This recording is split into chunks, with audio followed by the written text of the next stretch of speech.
It will be appropriated, and yes, I'm sure this guy's a fanatic. I mean, we've heard from his ex-wife, by the way, in newspapers, the Washington Post and elsewhere. He beat her up. He apparently had no strong religious convictions whatsoever. And what we often get is a situation, people went to Syria, what's the first book they buy off Amazon? Islam for Dummies. People like this will select and choose from religion or otherwise to justify their bigotry. That's my point. A lot of the people, again, who've gone off to fight in Syria and Iraq, they're looking for something. They've got something missing in their lives. They're looking for something. But this guy, by whatever reason you do it, if you kill 50 people, you are a lunatic. And to a certain extent...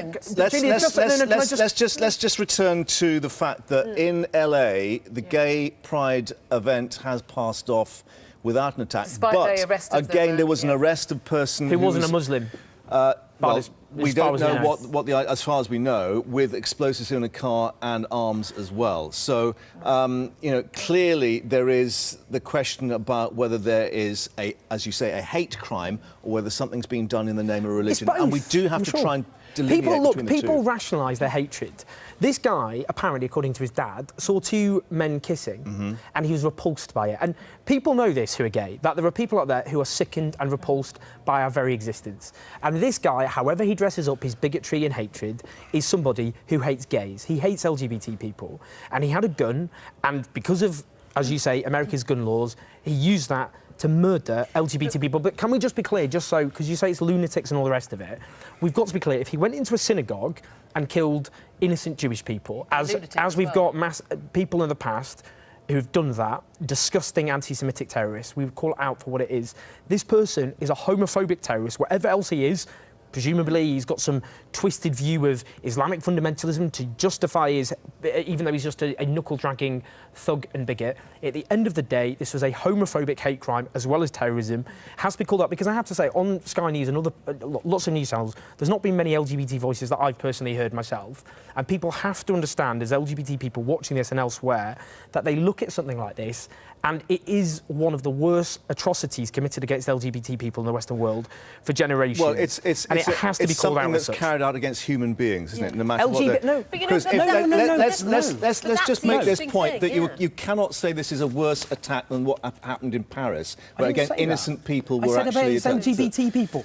What I'm saying is, this has to be called out for what it is. It was an intentional attack on LGBT people. This person... on the freedom of all people to try and enjoy themselves as Bataclan No, I'm sorry, can we just explain? You don't understand this because you're not gay, OK? So just whether listen. I'm gay or not has no... No, it does. It has no reflection on the fact this person killed... You have ownership of horror of this crime. Can I just say, I find this astonishing. I'm not Jewish and I'm not gay. Excuse me. I'm not French. But I'm still equally horrified. Let's stick with what the papers are saying about it rather than what you're saying at the moment. But that's the headline. ISIL wages war on gays in West. Now, you share that view that basically this was deliberately targeted on one part of the community rather than the freedom to enjoy yourself no matter what your sexual orientation is. What are you talking about?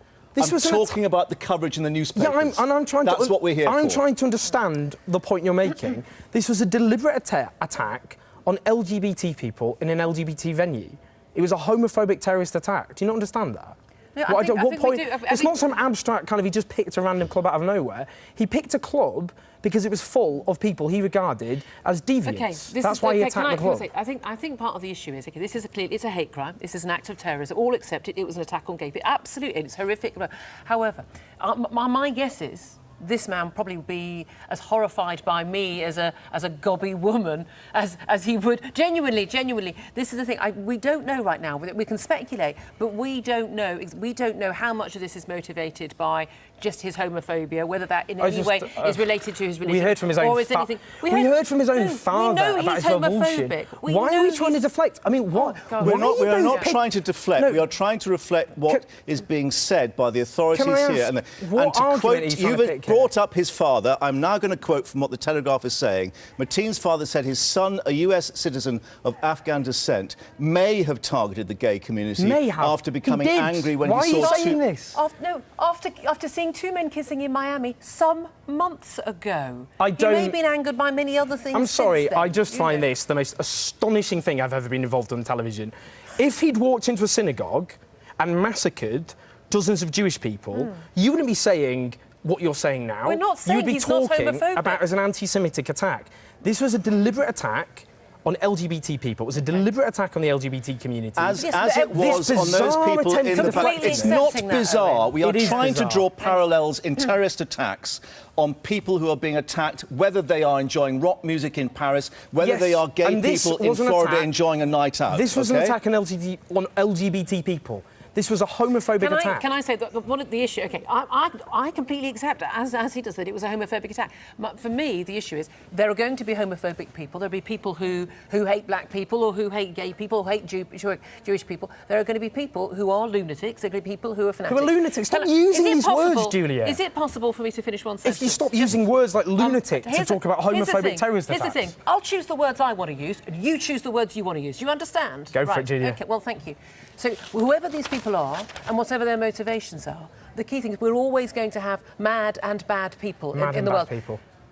And the key issue is that they can't do too much or any harm. When you have free access to assault weapons in a country like America, then they are able to put their hatred of other people into effect. Now, this is an issue that President Obama brought up in his news conference at the White House, because we have, obviously, again, an assault rifle that's been used in this particular attack. Now, in terms of the political reaction in the United States, we've got Donald Trump tonight calling for all foreign-born Muslims to be banned again from entering the US, but no call for gun crime controls. Now, no matter who you want to target with the attacks, is this, again, a major issue for America, or is it that these people will be able to get hold of the weapons wherever they are in the world? No, because that's the interesting thing. They don't get hold of the weapons in Australia. They don't get hold of the weapons in England.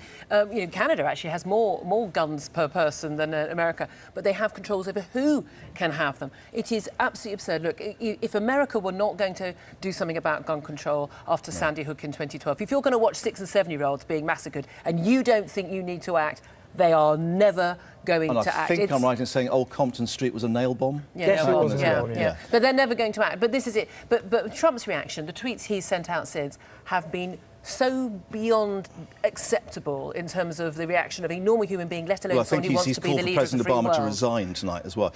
Let's go back. There's something else here in the Telegraph coverage which I think we need to bring up, Owen, in relation to your point.